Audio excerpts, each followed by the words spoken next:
Morning students, today our topic is class 12th subject political science chapter number 9 chapter name वैश्वीकरण।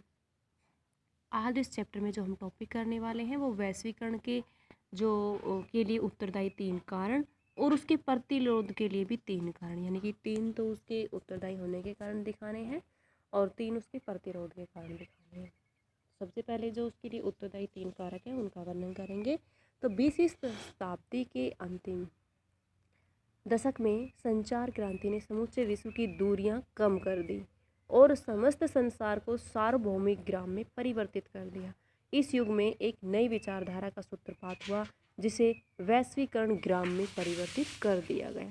इस युग में एक नई विचारधारा को सूत्रपात हुआ जिसे वैश्वीकरण कहा जाता है, यानी कि जो सार्वभौमिक ग्राम है हमारा, उसमें तो उसको परिवर्तित कर ही दिया था समस्त संसार को, और साथ साथ जो नई विचारधारा का सूत्रपात हुआ जिसे वैश्वीकरण कहा जाता है। यदि भारत इस विचारधारा से अनभिज्ञ नहीं है, क्योंकि हमारी संस्कृति वसुधैव कुटुंबकम को मान्यता प्रदान करती है, लेकिन आधुनिक युग में वैश्वीकरण का विशेष महत्व है।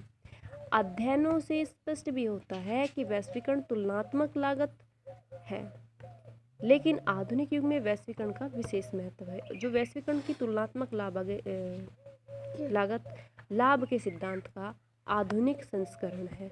इसका प्रतिपादन प्रतिष्ठित अर्थशास्त्रियों द्वारा किया गया था ताकि ग्रेट ब्रिटेन को पिछड़े देशों और अपने उपनिवेशों में निर्बाध रूप से वस्तुओं के निर्यात आयात का सैद्धांतिक आधार मिल सके। इसके पीछे ये भी तर्क दिया गया कि वैश्वीकरण के परिणाम स्वरूप आपस में व्यापार संबंध रखने वाले सभी देशों को लाभ होगा। यही तर्क अब वैश्वीकरण के समर्थक दे रहे हैं, जिसके लिए उसके 3 कारक उत्तरदायी हैं वैश्वीकरण के। पॉइंट नंबर 5,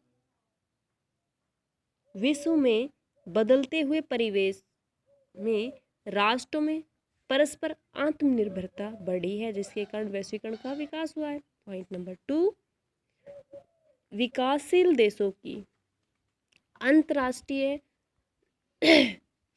मुद्रा कोष एवं विश्व बैंक पर बढ़ती हुई निर्भरता को कम करने के लिए वैश्वीकरण का उद्भव हुआ।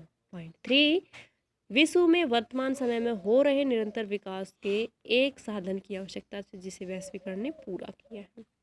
नेक्स्ट जो क्वेश्चन दे रखा है वो है इसके प्रतिरोध के 3 कारक। ये तो उसकी जिम्मेदारी या उत्तरदायित्व निभाने के लिए जो 3 कारक थे, अब उसके प्रतिरोध के 3 कारक दे रखे हैं। तो वैश्वीकरण के दौर में भारत द्वारा उदारीकरण एवं निजीकरण की प्रक्रिया को अपनाने से जहां कुछ फायदा हुआ है वहीं कुछ हानियां भी हुई है, जिसके कारण इसका प्रतिरोध या विरोध भी होता है।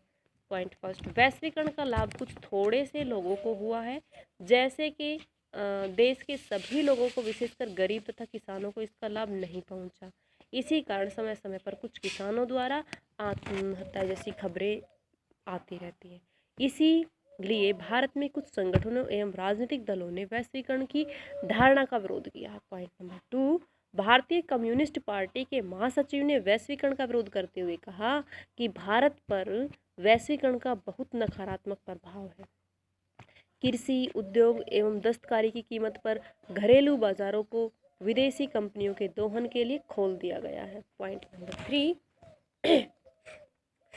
भारत में कुछ स्वयंसेवी संगठन और पर्यावरणवादियों द्वारा वैश्वीकरण का विरोध किया जा रहा है, क्योंकि वैश्वीकरण के बढ़ते प्रभाव के कारण देश का पर्यावरण खराब हो रहा है, जो कि लोगों के स्वास्थ्य पर प्रतिकूल प्रभाव डाल रहा है। तो 3 तो इसके ये जो अभी मैंने लास्ट 3 पॉइंट बताए हैं, ये इसके प्रतिरोध के 3 कारण दिखा रखे हैं। तो ये था हमारा चैप्टर, जिसके लॉन्ग टाइप के जो क्वेश्चन थे वो ऑफ हो चुके हैं। हाँ, मैं आपको बताना चाहूँगी कि पॉलिटिकल में आपको कुछ पैराग्राफ दिए जाते हैं, जो पैराग्राफ पढ़ने के बाद आपको क्वेश्चन आंसर क्लियर करने होते हैं। तो मैं सभी चैप्टरों के पैराग्राफ तो आपको नहीं बता रही हूँ, लेकिन इसमें एक पैराग्राफ बताती हूँ और किस तरह से उसमें क्वेश्चन होते हैं, किस तरह उनके आंसर दिए जाते हैं। जैसे कि क्वेश्चन आता है कि दिए गए अवतरण को ध्यानपूर्वक पढ़ें और निम्नलिखित प्रश्नों के उत्तर दीजिए। तो मैं एक छोटा सा पैराग्राफ दे रखा है, उसको पढ़ूंगी। उसमें 3 या 4 क्वेश्चन आते हैं, मोस्टली 3 क्वेश्चन ही आते हैं उस पैरे से रिलेटेड। पैरा कोई भी चैप्टर का हो सकता है, कोई भी टॉपिक पे हो सकता है। जैसे इसमें जो दे रखा है, सबसे सीधा सरल विचार यह है कि वैश्वीकरण के कारण राज्य की क्षमता यानी कि सरकारों को जो करना है उसे करने की ताकत में कमी आती है। पूरी दुनिया में कल्याणकारी राज्य की धारणा अब पुरानी पड़ गई है और इसकी जगह न्यूनतम हस्तक्षेपकारी राज्य ने ले ली है। राज्य अब कुछ एक मुख्य कामों तक ही अपने को सीमित रखता है, जैसे कानून और व्यवस्था को बनाए रखना तथा अपने नागरिकों की रक्षा करना।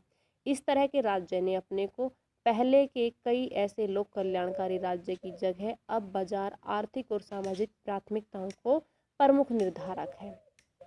जैसे अब इसमें क्वेश्चन नंबर फर्स्ट है, राज्य की क्षमता में कमी आना। एक उदाहरण द्वारा इन शब्दों का अभिप्राय स्पष्ट आपको करना है। राज्य की क्षमता में कमी आना, किस प्रकार राज्य की क्षमता में कमी आती है? तो वैश्वीकरण के कारण राज्य की क्षमता यानी कि सरकार को जो करना है उसे करने की ताकत में कमी आ गई है। उदाहरण के लिए वर्तमान समय में राज्य लोगों के आर्थिक और सामाजिक कल्याण पर कम ध्यान देता है, इसीलिए उसकी क्षमता में कमी आ जाती है। किसकी क्षमता में? राज्य की क्षमता में। क्वेश्चन नंबर 2, कल्याणकारी राज्य की धारणा का स्थान न्यूनतम हस्तक्षेपकारी राज्य क्यों ले रहा है?